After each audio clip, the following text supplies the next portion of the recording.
Hello friends, आप सभी का स्वागत है आपके अपने YouTube channel GK tricks with Sadiq में। दोस्तों फाइनली एएलपी वाले छात्रों के लिए बहुत बड़ी खुशखबरी आ चुकी है। जी हाँ फ्रेंड्स, फाइनली बात करेंगे तो एक और डिवीजन से एएलपी 50% की एलिजिबिलिटी लिस्ट जारी हुई और यहाँ पर एक अलग ही मामला देखने में आया। जी हाँ फ्रेंड्स, अगर बात करेंगे तो इस डिवीजन में वैकेंसी 500 प्लस आई है और भरे गए फॉर्म मात्र 78 ही है, मतलब कि 78 ही कैंडिडेट्स ने यहाँ पर फॉर्म अप्लाई किया है।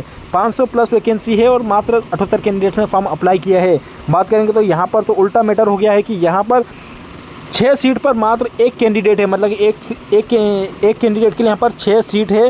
कंपटीशन कुछ भी नहीं है, इस तरह से आप देख सकते हैं। हमेशा क्या होता है कि एक सीट पर 6 कैंडिडेट जो है अप्लाई करते हैं, मतलब इतना कंपटीशन होता है। लेकिन यहाँ पर उल्टा हो गया कि यहाँ पर 6 सीट पर मात्र एक कैंडिडेट ही है।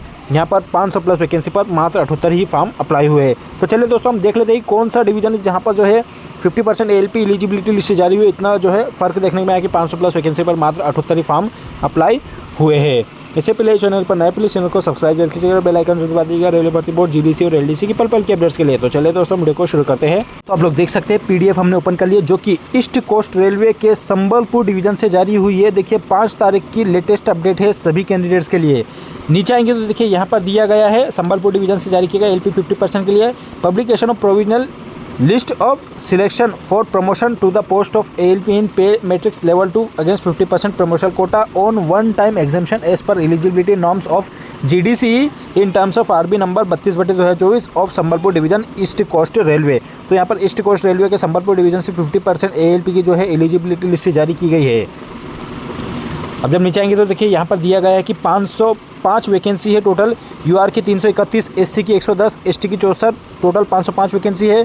जिसमें यहाँ पर मात्र इन रिस्पांस, मतलब कि इस लेटर के अकॉर्डिंग देखा जाएंगे तो 78 applications were received and after scrutiny the provisional list of eligible and not eligible candidates annexure first for ALP against 50% promotional quota is enclosed herewith for your information and wide circulation among the staff concerned। मतलब यहाँ पर मात्र सिर्फ और सिर्फ 78 ही applications receive हुए थे। देखिए यहाँ पर सिर्फ और सिर्फ एलिजिबल ही नहीं, बल्कि यहाँ पर मात्र 78 ही कैंडिडेट्स की जो है एप्लीकेशन रिसीव हुए। मतलब कि 505 वैकेंसी पर देखेंगे तो यहाँ पर 505 वैकेंसी पर मात्र 78 ही पूरे रेलवे जोन में इनके, मतलब पूरे संबलपुर डिवीज़न में जो है ईस्ट कोस्ट रेलवे के संबलपुर डिवीज़न में मात्र 78 ही एप्लीकेशन इनको प्राप्त हुए थे।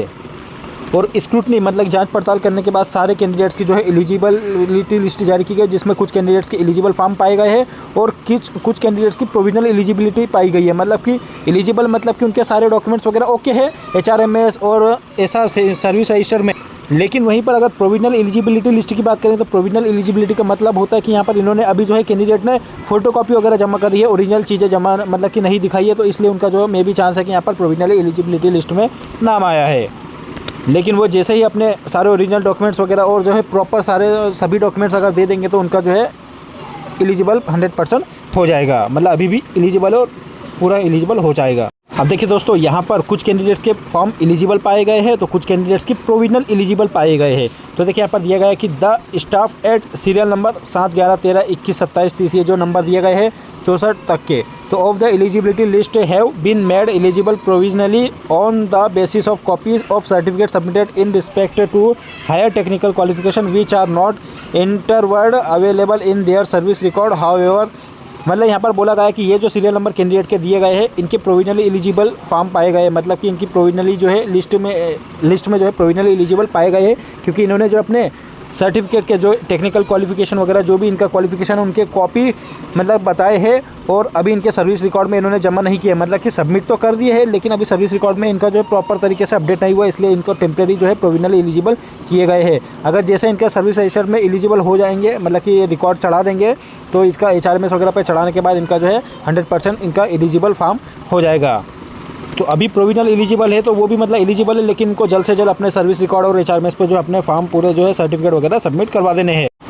अब यहाँ पर दिया गया है कि देखिए दोस्तों, जितने भी कैंडिडेट्स को यहाँ पर एलिजिबल पाए गए हैं तो और प्रोविजनल एलिजिबल पाए गए तो ऑल द एलिजिबल स्टाफ में be informed and got noted for readiness to attend the return examination. मतलब जल्दी इनकी एग्जामिनेशन डेट जो है जारी कर दी जाएगी और यहाँ पर 15 तारीख तक इनको कैंडिडेट को जिनका फॉर्म प्रोविजनल एलिजिबल पाए गए तो उनका जो है सर्टिफिकेट वगैरह HRMS और सर्विस रिकॉर्ड में जो है जल्द से जल्द अपने सर्टिफिकेट लगवा दे, इसलिए यहाँ पर 15/11 तक इनको टाइमिंग दिया हुआ है। ALP 50% की यहाँ पर नीचे एलिजिबिलिटी लिस्ट दी गई है।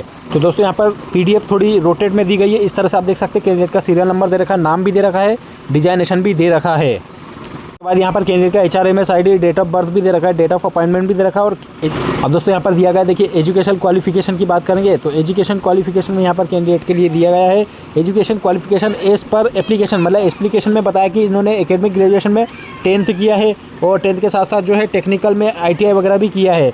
और वहीं पर एज पर सर्विस रिकॉर्ड की बात करेंगे, वहीं पर कैंडिडेट ने अगर बात करेंगे तो इधर दिया गया एज पर सर्विस रजिस्टर, मतलब सर्विस रजिस्टर देखिए यहाँ पर education qualification as per SR मतलब सर्विस रिकॉर्ड या सर्विस रजिस्टर बोल सकते हैं। एकेडमिक ईयर मतलब कि ग्रेजुएशन में 10th या M.Com वगैरह किया और साथ ही साथ जो ITI में इलेक्ट्रिशियन में ITI किया है, ITI किया है, फिर डिप्लोमा किया है मैकेनिकल इंजीनियरिंग में या फिर इंजीनियरिंग किया, इस तरह से सब कुछ दिया गया है। और साथ ही साथ यहाँ पर रिमार्क दे रखा है, देखिए एलिजिबल कुछ कैंडिडेट यहाँ पर प्रोविजनल एलिजिबल पाए गए। देखिए प्रोविजनल एलिजिबल का मतलब है कि इनको जो है अपने SR में जल्द से जल्द अपने जो है ओरिजिनल सर्टिफिकेट वगैरह बता करके जो है उसकी फ़ोटोकॉपी जमा करनी है और साथ ही साथ HRMS पर भी अपडेट करना होगा। इसलिए जो उनका प्रोविजनल एलिजिबल बताया गया है, जल्द से चलिए जो है अगर अपडेट कर देते 15/11/2024 तक के तो उनका जो है फाइनली यहाँ पर एलिजिबल इस तरह से लिस्ट में दिखाने लगेगा।